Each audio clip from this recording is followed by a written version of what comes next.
Hello प्यारे बच्चों, तो कैसे हैं? उम्मीद करते हैं कि आप लोग स्वस्थ होंगे और अपने पढ़ाई को सक्रिय रूप से जारी रखे होंगे। तो आज गए हैं हम क्लास 10th के तीसरे लेसन जिसका नाम है मानव नेत्र। जिसका नाम क्या है यहाँ पर देख सकते हैं, मानव नेत्र, ह्यूमन आइज। इसी का अंतर्गत हम एक वीडियो पढ़ चुके हैं और एक वीडियो के अंतर्गत मानव नेत्र से जुड़ी जितने भी प्रश्न हैं बहुत ही अच्छे से उसका चर्चा किए हैं और उसमें एकदम अच्छे तरीके से नोट्स तैयार है। अगर आप वो वीडियो नहीं देखे हैं तो इसी प्लेटफॉर्म पर आपको पार्ट 1 करके वो वीडियो आपको उपलब्ध होगा। तो उस वीडियो को आप ज़रूर देख लीजिएगा और उसमें जितने भी प्रश्न हमने बताए हैं वो सब को नोट करके और उसको याद कर लीजिएगा। आप वीडियो देखिएगा, इतने अच्छे से उसमें समझाए हैं कि आप सुनते सुनते ही आपको याद हो जाएगा। अगर लगा अचानक ये वीडियो देखिएगा, पहला वीडियो अगर नहीं देखे हैं तो आपको समझने में थोड़ी सी परेशानी आएगी, क्योंकि आपको छत पर चढ़ना है तो सीधे चढ़िएगा तो वहाँ पर थोड़ा कठिनाई का सामना करना पड़ेगा। लेकिन सीढ़ी से होकर चढ़ते हैं, एकदम पंक्ति में चढ़ते हैं तो आपको चढ़ना आसान हो जाता है। इसी तरह पढ़ाई है, आप सीक्वेंस में चलिएगा तो आपको बेहतरीन तरीके से समझ में आएगा और सीखा गया ज्ञान आपको बहुत दिन तक याद रहेगा। तो आपको वो वीडियो को देख लेना है और उसमें मानव नेत्र से जुड़ा जितना भी प्रश्न है सबको हमने एकदम अच्छे तरीके से चित्र के साथ और वहाँ पर चित्र को एकदम प्रस्तुत करके चित्र के द्वारा ही समझाए हैं। आपके दिमाग में एकदम सेट हो जाएगा, ज़रूर देख लीजिएगा। तो शुरू करेंगे हम दूसरे जो है पार्ट 2 में आ गए हैं और मानव नेत्र तथा रंग बिरंगा संसार लेसन के अंतर्गत। इस लेसन को शुरू करने से पहले कहेंगे एक आपको मोटिवेशन है। जब आंखों में अरमान लिया, मंजिल को अपना मान लिया, मुश्किल क्या आसान क्या, जब ठान लिया तो ठान लिया। इसी शुभकामनाओं के साथ और इसी मोटिवेशन के साथ आज का लेसन का शुरुआत होगा और हम लोग पढ़ेंगे जिसका प्रश्न नाम है दृष्टि दोष। मतलब दृष्टि दोष के अंतर्गत जितना भी प्रश्न है उस सबको एकदम अच्छे तरीके से चर्चा करेंगे। अब पूछिएगा कि सर दृष्टि क्या होता है, तो आप आँख जानते हैं ना, आँख इसी का पर्यायवाची शब्द है। आँख का पर्यायवाची शब्द नयन भी होता है, लोचन भी होता है, विलोचन भी होता है, ठीक है, और दृष्टि भी होता है। इस तरह आप बोल सकते हैं या नेत्र भी बोल सकते हैं। क्या बोल सकते हैं? नेत्र। नयन, लोचन, विलोचन, नेत्र, ये आंख का ही सब पर्यायवाची शब्द है। मतलब दृष्टि दोष कहने का मतलब है नेत्र दोष। कौन दोष? आप बोल सकते हैं नेत्र दोष। कौन दोष? नेत्र दोष। आप देखते हैं कि जब उम्र बढ़ जाता है तो वृद्ध लोग होते हैं ज़्यादातर अपने आँख का ऑपरेशन करवाते हैं और चश्मा का सहारा लेते हैं और बिना चश्मा को उनको जो है देखने में कहीं कहीं दिक्कत हो जाता है। तो डॉक्टर के पास जाते हैं तो चश्मा देते हैं कि इसके सहारा आप अच्छे तरीके से देख सकते हैं।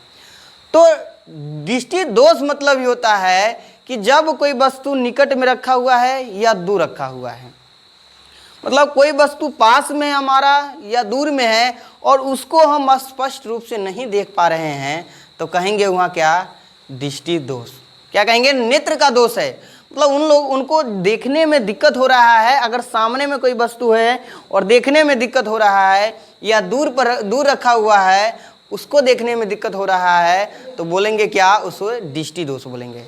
क्योंकि दृष्टि दोष जब हो जाता है तो वस्तु का प्रतिबिंब जो होता है आँख के किस भाग पर बनता है? तो रेटिना पर बनता है और रेटिना पर उस वस्तु का प्रतिबिंब स्पष्ट रूप से नहीं बन पाता है तो उसी को हम लोग बोलते हैं दृष्टि दोष। ठीक है, नेत्र जो है दोष कहलाएगा। क्या आप लिखिएगा? नेत्र का वह दोष जिसके कारण निकट तथा दूर की वस्तु स्पष्ट नहीं दिखाई देता है। मतलब स्पष्ट दिखाई नहीं देता है तो उसे क्या कहते हैं? दृष्टि दोष कहते हैं। कोई वस्तु पास में रखा है या दूर रखा है उसको स्पष्ट रूप से नहीं देख पा रहे हैं तो बोलेंगे उसे दृष्टि दोष। अब पूछिएगा कि सर बताइए कि दृष्टि दोष आखिर कितने प्रकार का होता है? ये आँख का दोष हो रहा है, देखने में समस्या हो रही है तो आँख का दोष कितने प्रकार का हो सकता है? तो आपको हम बताएंगे दृष्टि दोष जो होता है मुख्य रूप से 4 प्रकार का होता है। कितने प्रकार का होता है? 4 प्रकार के। चारों के नाम अब याद रखिएगा।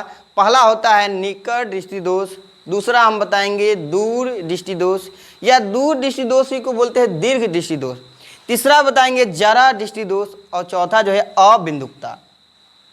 एक एक करके जो हमारा चारों जो है दृष्टि दोष, निकट, दूर, जरा और अबिंदुकता, चारों को एकदम अच्छे तरीके से पढ़ेंगे और दोष को जो हमारे पास इस दोष है इसको दूर कैसे करते हैं, किस लेंस का व्यवहार करते हैं और प्रतिबिंब कैसे बन पा रहा है से दोष हमको उत्पन्न हो रहा है, वे सारी चीज़ों की जानकारी हम लोग जानेंगे कि निकट दृष्टि दोष के अंतर्गत क्या होता है, इस दूर दृष्टि दोष के अंतर्गत क्या होता है, जरा दृष्टि दोष के अंतर्गत क्या होता है, अबिंदुकता के अंतर्गत क्या होता है। इसी को हम लोग बोलते हैं बच्चों मायोपिया, इसी को बोलते हैं अंग्रेजी में मायोपिया। मायोपिया शब्द भी ऐसे आपको आ जाएगा तो ध्यान रखिएगा। इसी को अंग्रेजी में बोलते हैं हाइपर मेट्रोपिया, हाइपर मेट्रोपिया बोलते हैं, मेट्रोपिया बोलते हैं, हाइपर मेट्रोपिया, याद रखिएगा।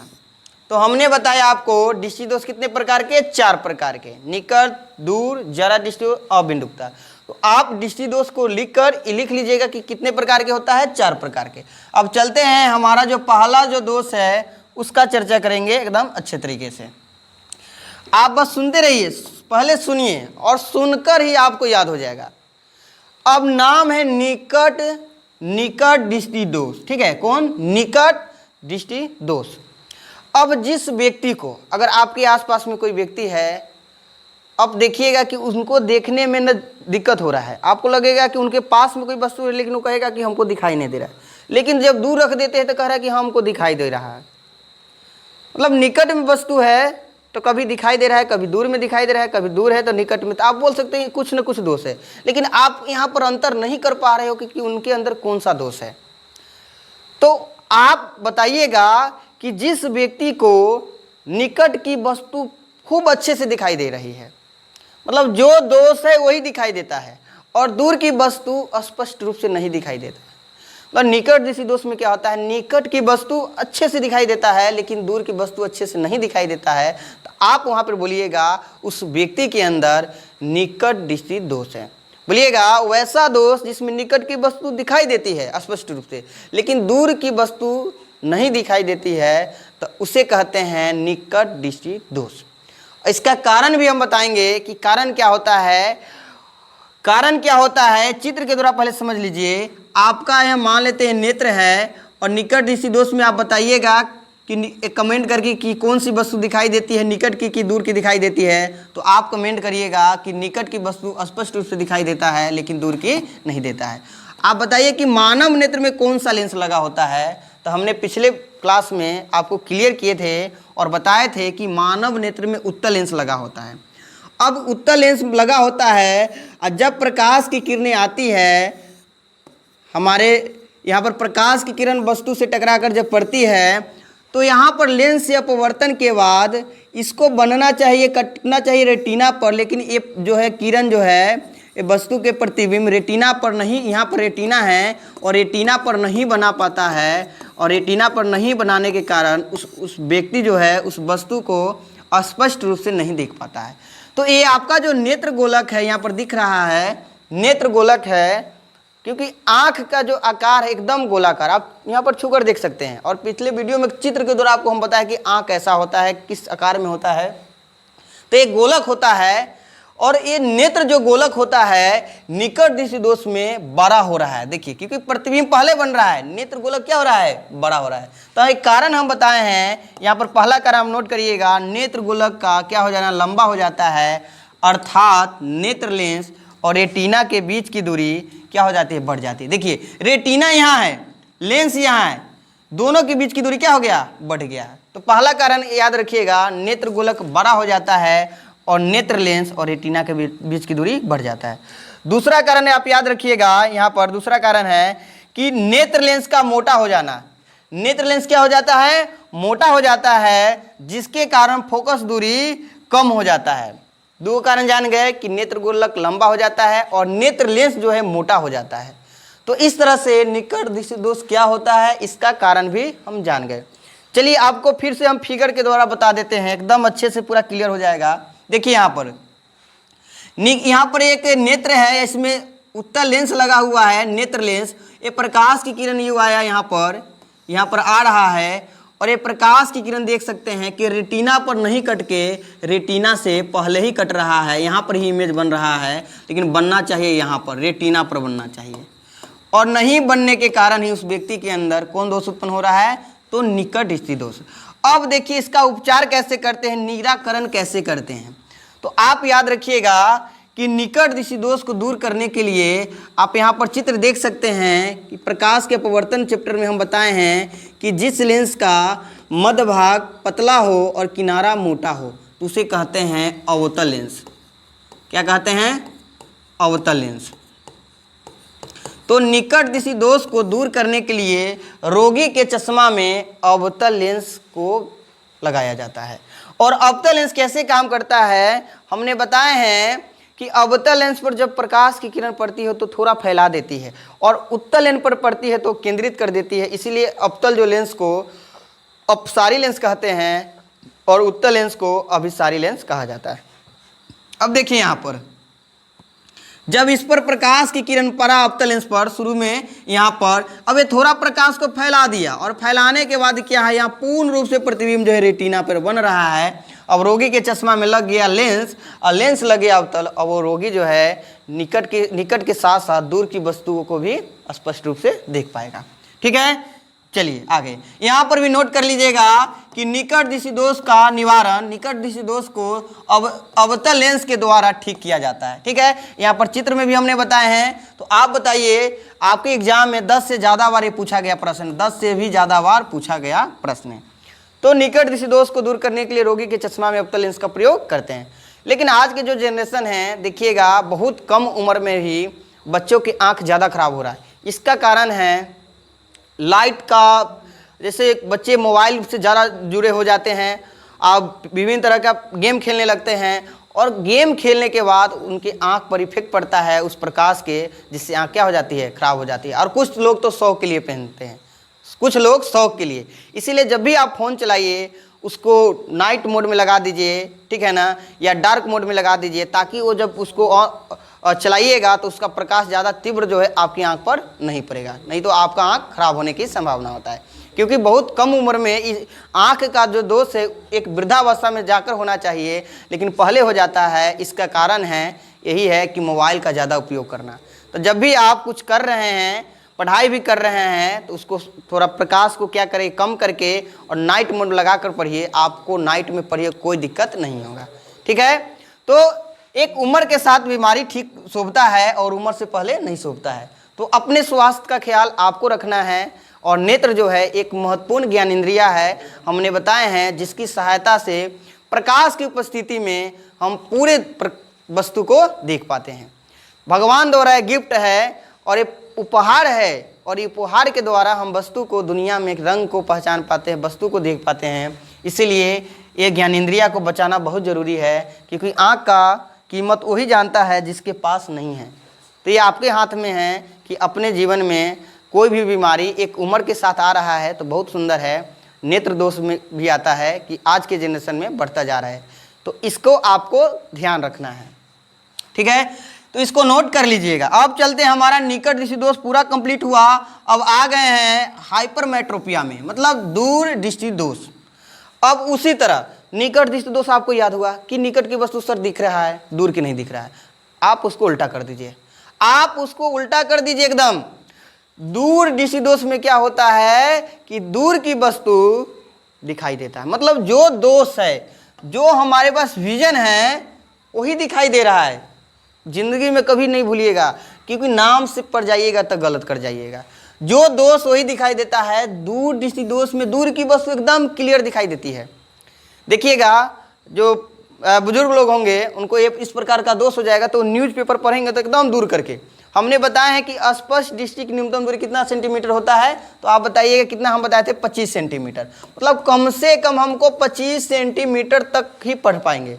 लेकिन लग में ले जाएंगे, एकदम लग में, तो हमको नहीं दिख पाएगा। लेकिन जिसको दोष हो जाएगा वो एकदम पास करके दिखेगा, और जिसको इस प्रकार का दोष हो जाएगा वो थोड़ा 25 सेंटीमीटर बहुत दूर करके देखेगा, मतलब उसको 25 सेंटीमीटर पर नहीं दिखाई देगा। तो दूर दृष्टि दोष में क्या होता है बोलिएगा कि नेत्र का वह दोष जिसके कारण दूर की वस्तु एकदम क्लियर स्पष्ट रूप से दिखाई देती है, लेकिन नज़दीक की वस्तु स्पष्ट रूप से दिखाई नहीं देती है, तो उसे क्या कहते हैं? दीर्घ दृष्टि दोष। ठीक है, जो दोष वो दिखाई देगा। दूर दृष्टि दोष में बोलिएगा कि दूर की वस्तु दिखाई देती है लेकिन निकट की वस्तु नहीं दिखा देती। निकट दृष्टि दोष वाला व्यक्ति देखिए एकदम न्यूज़पेपर को एकदम किताब उताब पढ़ेगा ना, फोन उन चला एकदम आँख के थोड़ा नज़दीक करके, जो हम लोग से पढ़ना वहाँ पर क्लियर नहीं है, नहीं पढ़ सकते स्पष्ट रूप से, लेकिन वो पढ़ पा रहे क्योंकि उसके पास दोष हो जा रहा है। आज जिसको दूर दृष्टि दोष हो जाए एकदम दूर करके वस्तु को पढ़े, एकदम किताब को दूर रख के पढ़ेगा। ठीक है, आप ऐसे गौर करिएगा। चलते हैं, हम इसके बारे में और जानेंगे, इसका कारण क्या होता है। अब यहाँ पर है दूर दृष्टि दोष का कारण, तो उसमें 2 कारण जाने हैं और उसके 2 कारण को उल्टा कर दीजिए, आपका किसका कारण होने जाएगा? दूर दृष्टि दोष के। तो इसमें क्या हो जाएगा? उसमें नेत्र गोलक बड़ा हो रहा था, इसमें नेत्र गोलक क्या होता है देखिए आपको, फिर इसमें हम चित्र के द्वारा बता देते हैं आपको।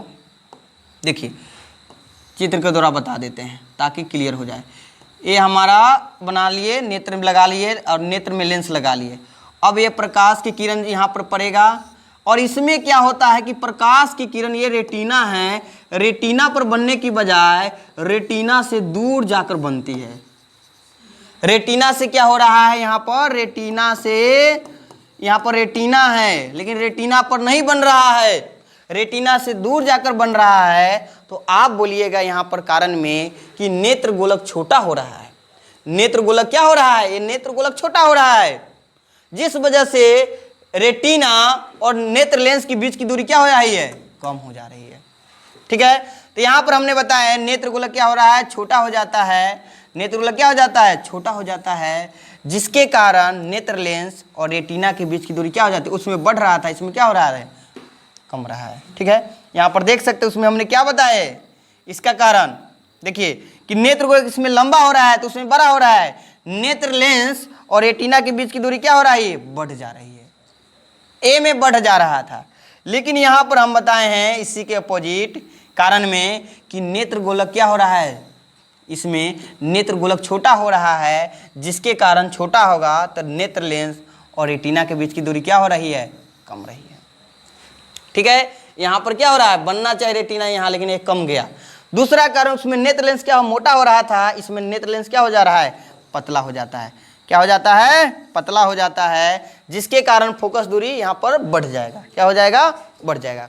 इस तरह से दीर्घ दृष्टि दोष के हम लोग क्या जान गए? कारण जान गए। अब इसका उपचार जानेंगे कि कैसे इसको दूर करेंगे। तो देखिए, निकट दृष्टि दोष को दूर करने के लिए रोगी के चश्मा में हम प्रयोग किए हैं अवतल लेंस, और इसमें क्या प्रयोग करेंगे? क्योंकि थोड़ा दूर बन रहा है तो थोड़ा चाहेगी कि प्रकाश थोड़ा और नज़दीक आ जाए, और केंद्रित करने के लिए, थोड़ा नज़दीक करने के लिए हम वहाँ पर उपयोग करेंगे उत्तल लेंस का, कॉन्वेक्स लेंस का प्रयोग करेंगे। ठीक है, यहाँ पर देखिए, यहाँ पर ये उत्तल लेंस लगा हुआ है। कौन लेंस लगा हुआ है? उत्तल लेंस। और यहाँ मानव नेत्र में भी होता है उत्तल लेंस। अब ये प्रकाश को थोड़ा मोड़ दिया और मोड़ दिया, यहाँ पर आ गया, फिर ये थोड़ा मोड़ दिया, और मोड़ने के बाद पूर्ण रूप से जो है प्रतिबिंब कहाँ बन गया? रेटिना पर बन गया। और जब रेटिना पर बन जा रहा है तो वो वस्तु को एकदम क्लियर रूप से आसानी से देख पाएगा। ठीक है, तो यहाँ पर क्या नोट करिएगा? नोट करिएगा कि दूर दृष्टि दोष का निवारण, ठीक है ना, कौन लेंस से करते हैं? तो उत्तल लेंस से किया जाता है। कौन लेंस से किया जाता है बच्चों? तो उत्तल लेंस से किया जाता है। कौन लेंस से किया जाता है? तो आप बोलिएगा उत्तल लेंस से किया जाता है। अब देखिए कि उत्तल लेंस आप याद कैसे रखिएगा? ठीक है, याद कैसे रखिएगा? दूर दृष्टि दोष में क्या आ गया? उत्तल, कभी कंफ्यूज हो जाइए। और निकट, निकट इसमें क्या आ गया? अवतल। क्या आ गया? अवतल। अब कैसे याद करिएगा? ये छोटा शब्द है तो कौन सा लेंस छोटा शब्द वाला है? तो उत्तल लेंस। ये बड़ा शब्द वाला है तो इसमें बड़ा शब्द वाला कौन है? अवतल।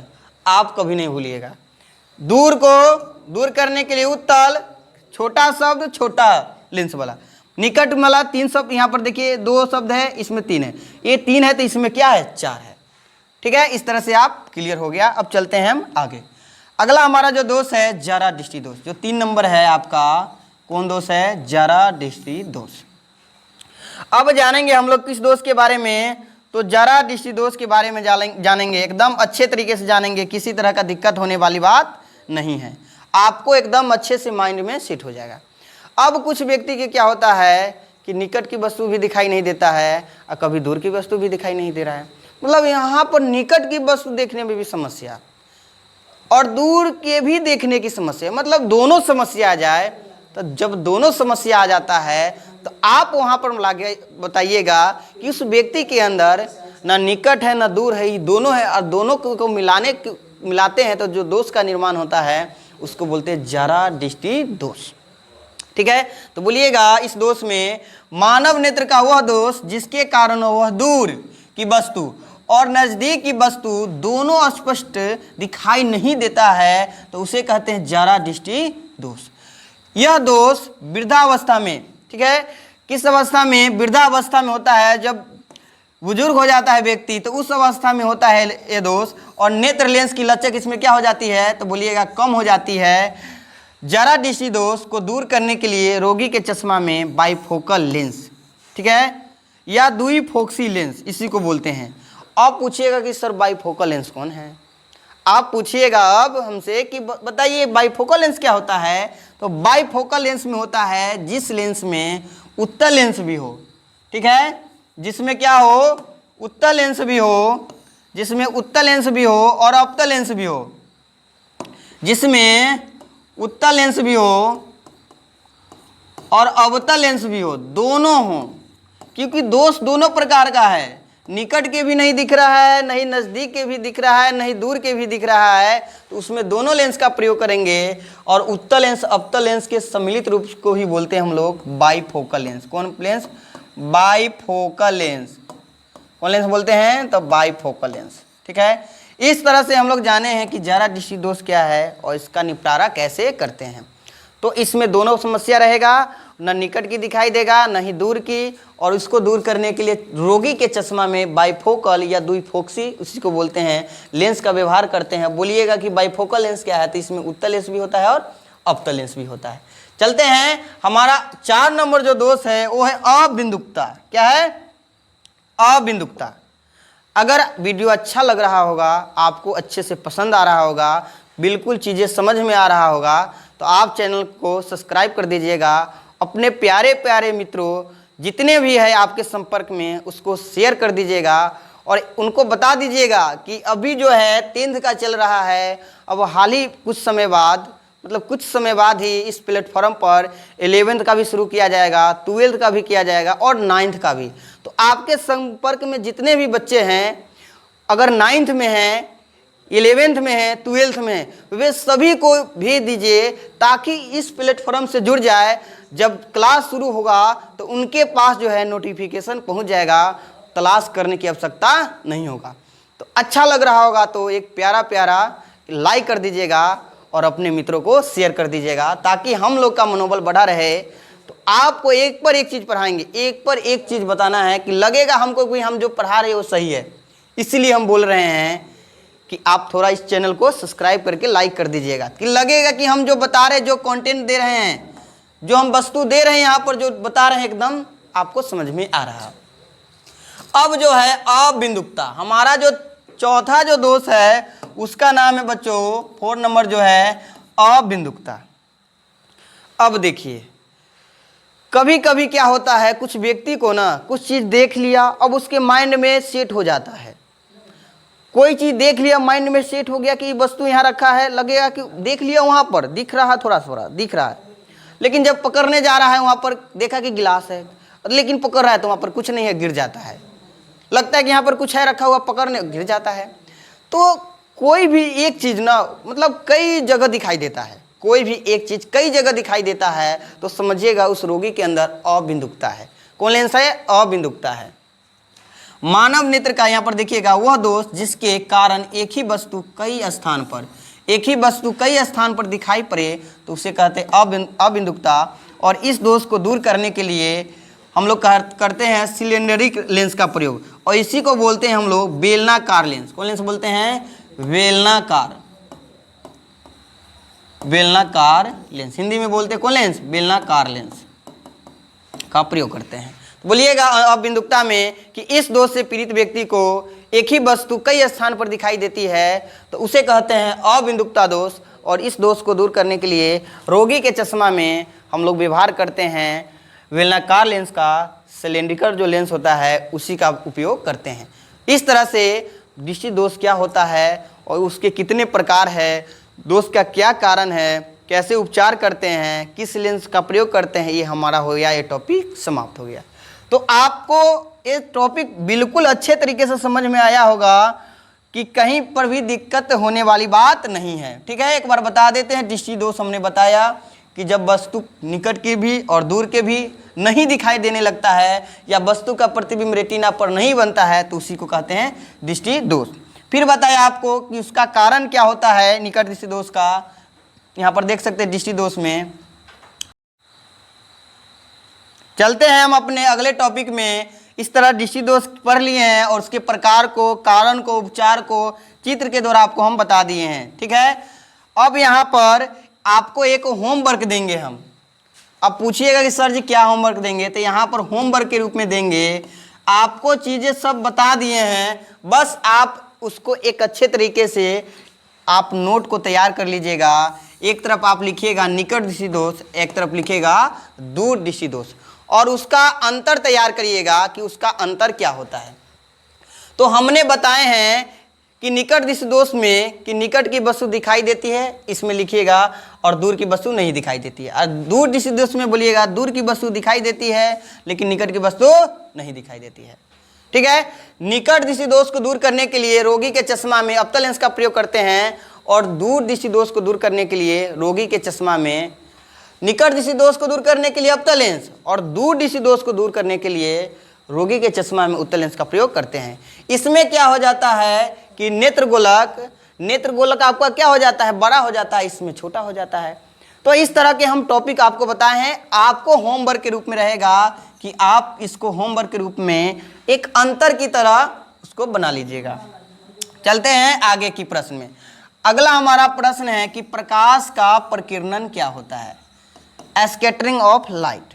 इस प्रश्न को आपको हम पहले लेसन में भी आया था ये नाम, तो हम आपको बताए थे, लेकिन अभी भी नहीं छोड़ेंगे क्योंकि तीसरा जो लेसन आपका चल रहा है मानव नेत्र, इसमें भी गहराई से दिया हुआ है। तो हम पढ़ा दिए हैं, उस चैप्टर में था, तो इस चैप्टर में छोड़ेंगे नहीं क्योंकि आपके सिलेबस में है, एक भी पॉइंट नहीं छोड़ेंगे, उसको भी बताएंगे।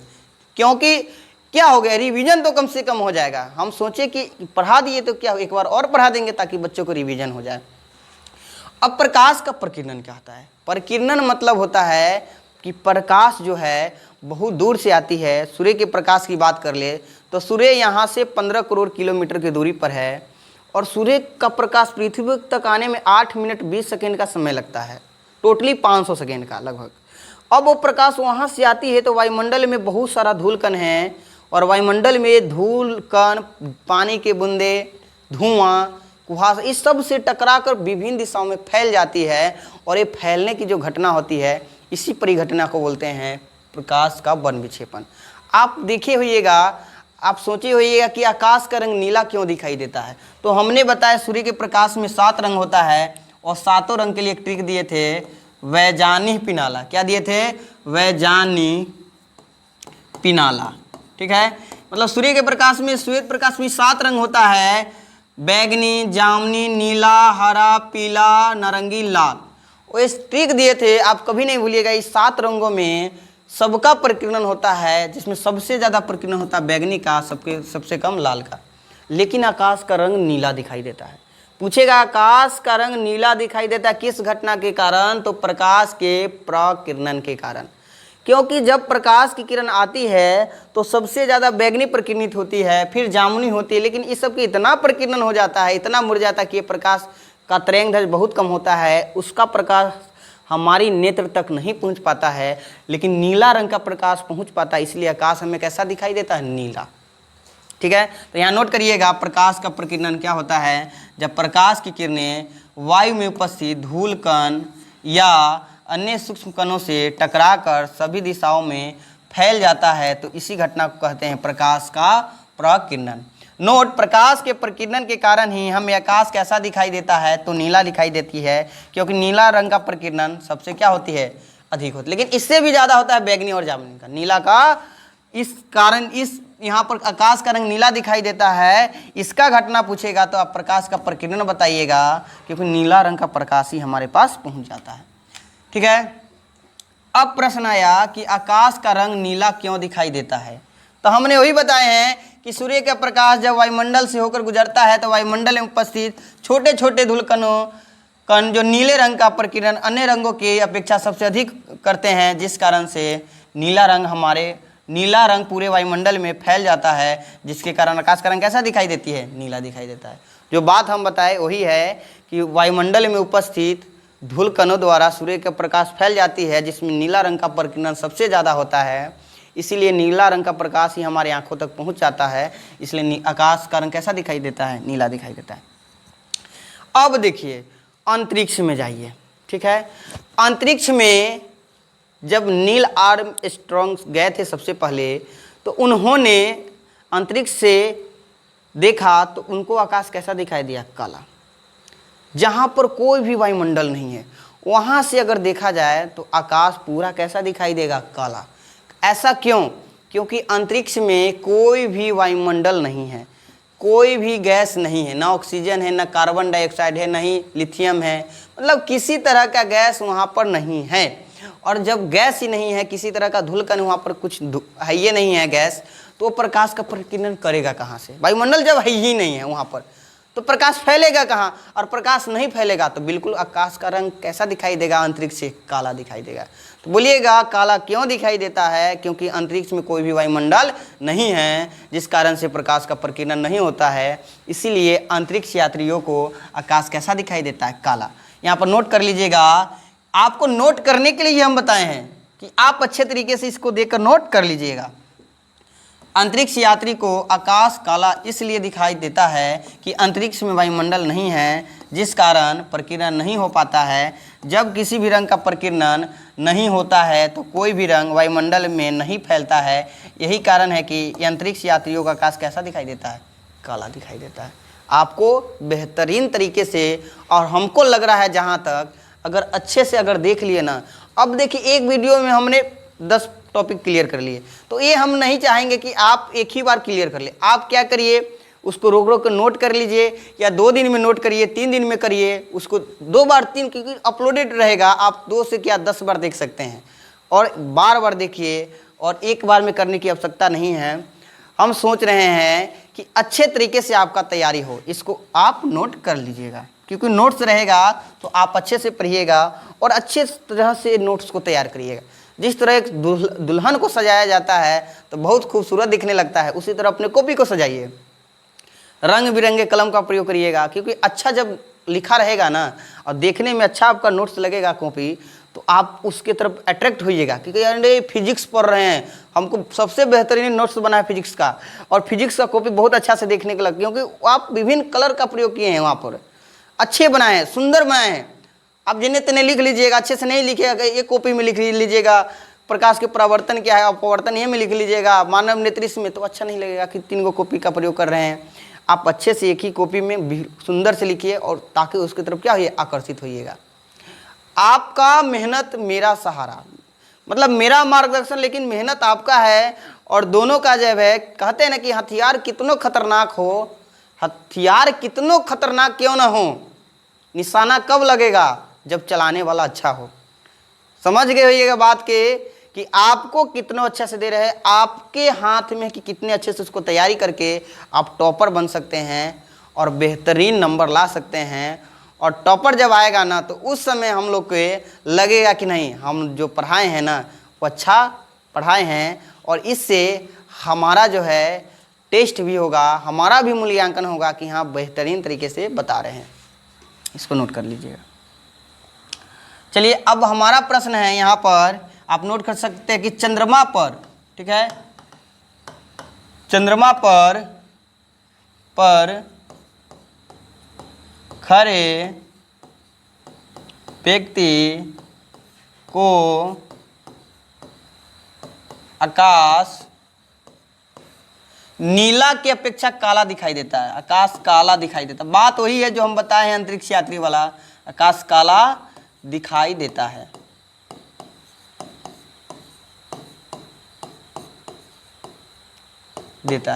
आखिर क्यों? ये आप प्रश्न बना लीजिएगा, ये आपका प्रश्न रहेगा।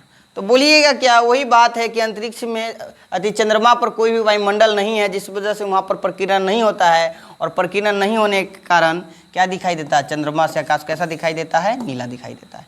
यहाँ पर नोट करिएगा कि चंद्रमा पे खड़े व्यक्ति को आकाश नीला की अपेक्षा काला इसलिए दिखाई पड़ता है कि चंद्रमा पर वायुमंडल नहीं है, जिसके कारण प्रकाश का प्रकीर्णन नहीं हो पाता है और कोई भी रंग वायुमंडल में नहीं फैल पाता है, जिसके कारण चंद्रमा से आकाश को देखने पर कैसा प्रतीत होता है? कैसा दिखता है? नीला। नीला की अपेक्षा काला। कैसा दिखाई देता है? नीला की अपेक्षा काला। अगला हमारा टॉपिक है प्रिज्म। अगला हमारा टॉपिक क्या है बच्चों? बोलिएगा सर प्रिज्म है। अगला हमारा टॉपिक क्या है? प्रिज्म है। अब चलते हैं हम प्रिज्म को पढ़ लेते हैं कि प्रिज्म क्या होता है। प्रिज्म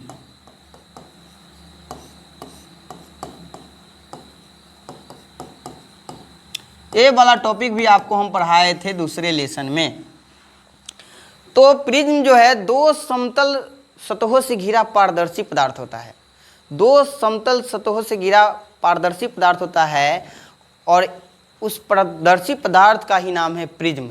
और प्रिज्म से जब श्वेत प्रकाश गुजरता है तो वो 7 रंगों में विभक्त हो जाता है। और 7 रंगों में विभक्त होने की घटना है, उसी को बोलते हैं वर्ण विक्षेपण। और सबसे पहले जो है प्रिज्म से श्वेत प्रकाश गुजारने वाले व्यक्ति का नाम है तो दूसरा कोई नहीं है, फिजिक्स का जनक सर आइजैक न्यूटन है।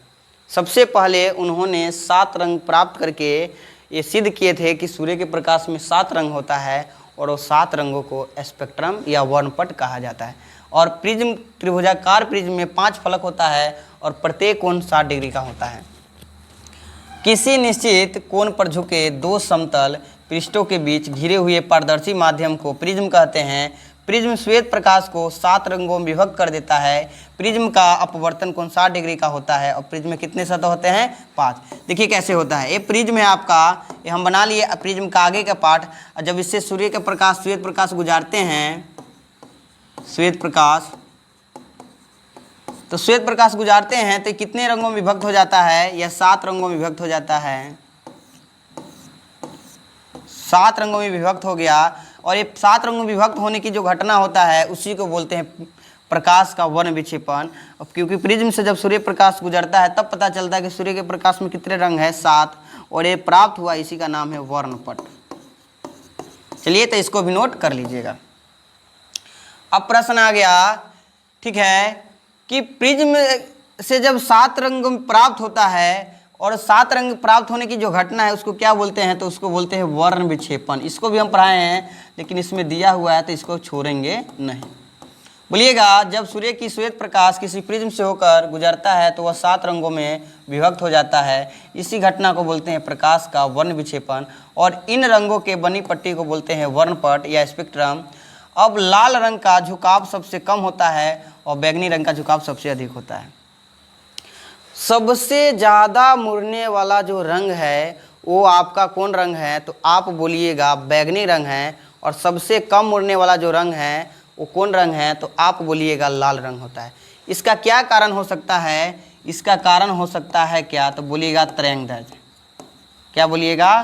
तरंगदैर्घ्य। क्योंकि लाल रंग का जो तरंगदैर्घ्य होता है अधिकतम होता है। क्या होता है? अधिकतम होता है। और आपका जो बैंगनी रंग है इसका तरंगदैर्घ्य क्या होता है? न्यूनतम होता है। न्यूनतम होने के कारण ही इसका झुकाव सबसे ज़्यादा होता है। और लाल रंग का तरंगदैर्घ्य सबसे अधिकतम होता है, इसीलिए इसका झुकाव सबसे क्या होता है? कम होता है। आपको समझ में आ गया होगा कि किस रंग का तरंगदैर्घ्य सबसे ज़्यादा होता है? तो लाल रंग का होता है। और किस रंग का तरंगदैर्घ्य सबसे कम होता है? बैंगनी रंग का होता है।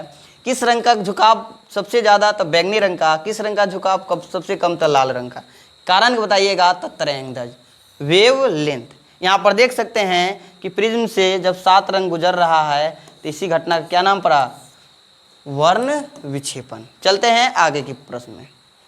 अब देखिए हम जानेंगे 7 रंग बताए हैं वैजानी पिनाला, ये 7 रंगों के 7 तरंगदैर्घ्य होता है, मतलब सभी का तरंगदैर्घ्य कितना कितना होता है। अब सबसे नंबर 1 पे जो है वो आपका कौन रंग है, तो आपका है बैगनी।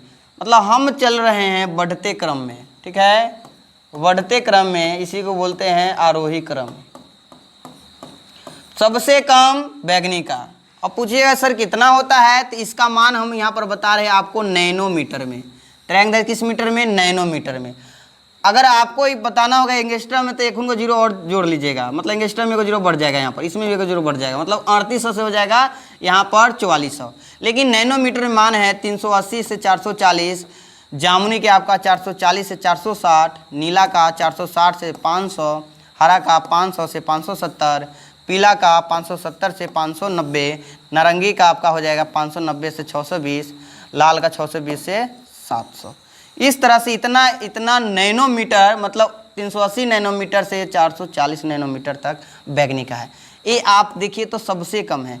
और यहाँ पर 620 जो है 620 नैनोमीटर से 700 नैनोमीटर किसका है, लाल का सबसे ज़्यादा है। अगर एंगस्ट्रम बताइएगा तो 6200 एंगस्ट्रम से 7000 एंगस्ट्रम लगभग होता है लाल रंग का तरंगदैर्घ्य। तो आपको ज़्यादा देखिए इसका एंड इसका स्टार्ट हो रहा है, इसका एंड इसका स्टार्ट, इस तरह से आप याद कर सकते हैं, ठीक है। एंगस्ट्रम में भी बता दिए, कैसे आप बताइएगा। यहाँ पर देख लीजिए, अब आपसे पूछेगा कि तरंगदैर्घ्य के 2 मात्रक होता है, एक होता है एंगस्ट्रम, एक क्या होता है, एंगस्ट्रम होता है, और एक होता है नैनोमीटर भी, और एक मीटर भी होता है। अब रिलेशन क्या है, तो एक एंगस्ट्रम में 10 के पावर -10 मीटर होता है, ठीक है। एक एंगस्ट्रम में 10 के पावर कितना मीटर, 10 के पावर ये ऊपर होगा, एक एंगस्ट्रम में आपका होता है 10 के पावर -10 मीटर। और 1 मीटर में, इसको भी नोट कर लीजिएगा स्टार बनाकर, और एक और स्टार बना लीजिएगा। आपसे पूछेगा कि सर बताइए 1 मीटर में कितना एंगस्ट्रम होता है, तो 1 मीटर में 10 के पावर 10 एंगस्ट्रम होता है, ठीक है। दोनों रिलेशन आपको बता दिए, क्योंकि मीटर रखेंगे, इसको नीचा भेजेंगे, नीचा से ऊपर जाएगा तो फिर प्लस में हो जाएगा। तो 1 एंगस्ट्रम में 10 के पावर -10 मीटर, और 1 मीटर में 10 के पावर 10 एंगस्ट्रम। चलिए चलते हैं आगे, ये लास्ट प्रश्न को पढ़ेंगे, और इसके आने वाले जितने प्रश्न हैं अगले वीडियो में आएंगे, और अगले वीडियो में पूरे चैप्टर को ऑब्जेक्टिव सहित समाप्त कर देंगे। तो इस प्रश्न को पढ़ लेते हैं। हमारा प्रश्न है कि खतरे का संकेत लाल रंग का क्यों होता है। तो आपको एक मंत्र याद रखना, मंत्र यही है कि तरंगदैर्घ्य, दूसरा मंत्र रखने की जरूरत नहीं है। जब भी लाल की बात करेगा तो आप बताइएगा कि तरंगदैर्घ्य वेवलेंथ जो है उसका ज़्यादा है। जहाँ भी खतरे की निशानी कहे, रेलवे सिग्नल कहे, ठीक है, बिजली के खतरा हो गया, कोई भी खतरे की निशानी जो है वहाँ लाल रंग लिख देता है डेंजर। यहाँ देखिए चित्र में लाल रंग आपको ऐसे देखने को मिलेगा, और डेंजर मतलब आप जाइएगा तो वहाँ पर आपको साथ दुर्घटना हो सकता है। आपको ये सूचना देता है लाल रंग, लाल क्रॉस, ठीक है। तो बोलिएगा खतरे का संकेत लाल रंग का इसलिए होता है कि लाल रंग का प्रकीर्णन सबसे कम होता है और वायुमंडल में बहुत कम फैलता है, जिसके कारण वह दूर से भी स्पष्ट दिखाई देता है। इसीलिए खतरे का संकेत क्या होता है, लाल रंग का होता है।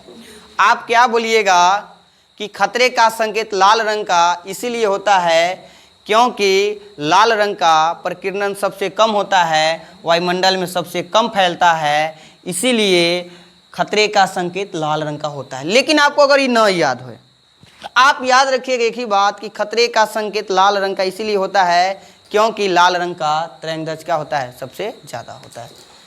अगला हमारा प्रश्न है कि रेलवे सिग्नल लाल रंग का क्यों होता है।